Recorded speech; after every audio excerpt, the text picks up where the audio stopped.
Afin de remplir plus rapidement une table, vous avez la possibilité d'utiliser des données externes, c'est-à-dire des données provenant d'un autre logiciel.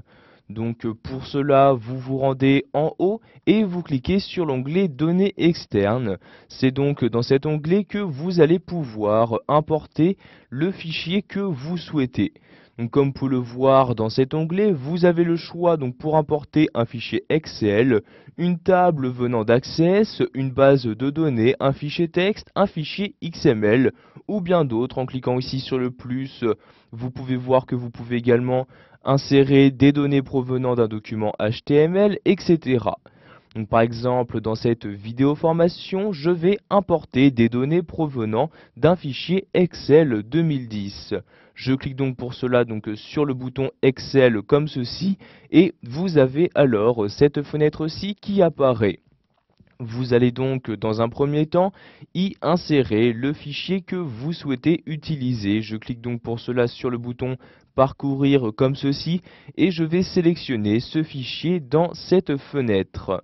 Donc ici par exemple mon fichier se trouve dans le dossier client, je double-clique donc dessus et il s'agit de ce fichier Excel. Je le sélectionne donc et je clique ensuite sur ouvrir pour l'utiliser.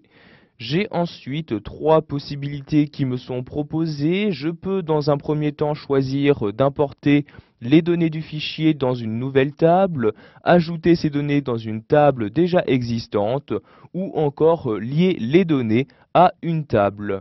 Donc ici je vais les importer dans une nouvelle table, je coche donc bien la première case et je clique ensuite sur OK comme ceci. Vous avez alors cette deuxième fenêtre qui apparaît où vous allez dans un premier temps choisir sur quelle feuille se trouvent les données à utiliser. Donc vous avez le choix ici entre les différentes feuilles du document. Donc ici il s'agit de la feuille 1 et vous avez alors ces différentes informations qui apparaissent dans ce tableau. Je clique donc maintenant sur suivant comme ceci. J'ai alors un message qui apparaît. Donc celui-ci me permet de savoir qu'il y a donc des en-têtes de lignes dans mon tableau. Je clique donc sur OK comme ceci et donc je vais maintenant choisir si ma première ligne contient des en-têtes de colonnes. Donc ici vous voyez ces différentes informations.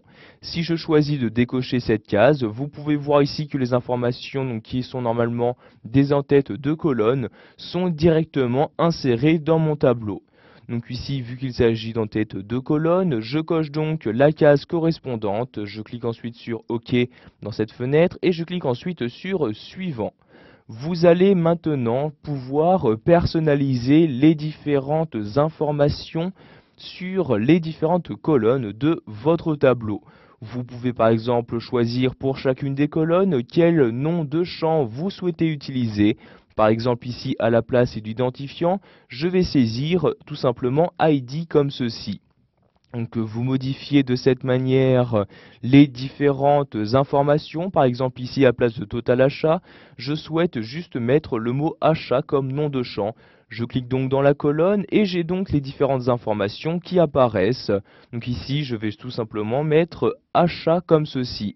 Vous pouvez également choisir pour chacune des colonnes si vous souhaitez l'indexer ou non. Donc en cliquant sur la flèche, vous sélectionnez ce que vous souhaitez faire. Donc ici, je ne vais pas l'indexer, je clique donc sur non. Et enfin, vous allez choisir donc le type de données à utiliser. Donc par défaut, Access a su détecter le type de données qu'utilisait Excel, mais vous pouvez, si vous le souhaitez, quand même changer les valeurs en cliquant ici sur la flèche et en sélectionnant dans ce menu déroulant le type de données à utiliser. Donc ici, il s'agit d'achat. Je vais donc utiliser le format monétaire. Vous pouvez également choisir de ne pas importer une colonne. Par exemple ici les prénoms, je ne souhaite pas les importer. Je clique donc dans la colonne et je coche ici la case ne pas importer le champ comme ceci. Et la case, donc la colonne prénom, ne sera donc pas importée. Je clique ensuite sur suivant comme ceci.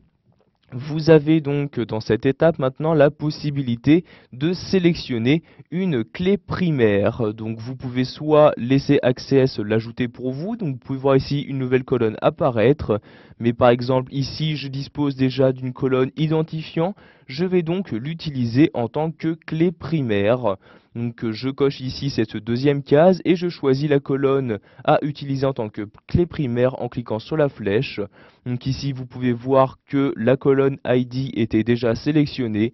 Je la resélectionne donc en cliquant dessus comme ceci. Je clique maintenant sur le bouton suivant comme ceci et pour finir, vous allez choisir le nom que vous souhaitez donner à votre table. Donc ici, je vais par exemple nommer ma table client comme ceci. Maintenant, je clique sur terminer et la création donc de la table va commencer. Donc ici, on m'informe que dans ma clé primaire, il y a une valeur nulle. Je clique donc sur OK comme ceci et je clique maintenant sur fermer. Maintenant, ma table est apparue. Si je clique à gauche ici, vous pouvez voir qu'apparaît alors client. Je double-clique donc pour l'afficher et vous avez alors les différentes données qui se trouvaient dans Excel 2010 qui s'affichent maintenant dans Access. Vous pourrez donc les exploiter de la manière que vous souhaitez. Voilà, vous avez maintenant la possibilité d'utiliser des données provenant d'un autre fichier dans Access 2010.